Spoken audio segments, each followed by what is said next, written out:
21শে জুলাই সকালেও আমি যখন কলেজে এসেছিলাম, এখানে আমার ছোট ভাই বোনরা খেলছিল। এই দোলনায় ওরা দুলছিল। ওরা আমাকে বলছিল যে আপু ছুটির সময় আইসো, আমাদের সাথে দোলনা দিতে পারবা।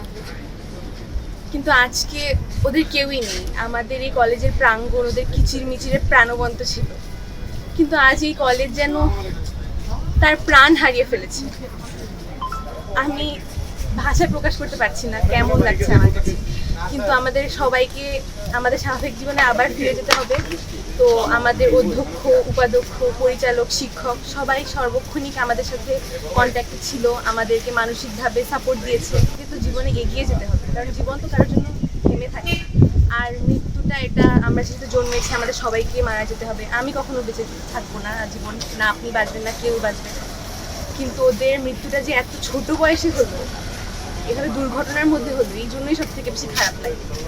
আজকে আমাদের যারা শহীদ হয়েছেন, মানে আগুনে পোড়া গেলেও তো তাদেরকে শহীদের মর্যাদায় দেওয়া হয়। তো তাদের মাগফিরাতের জন্য আমাদের হচ্ছে এখানে দোয়া মাহফিল হচ্ছে। শিয়া বাটার ও ভিটামিন ই সমৃদ্ধ লিলি হালাল বিউটি সোপ, তারুণ্যময় উজ্জ্বল ত্বকের জন্য।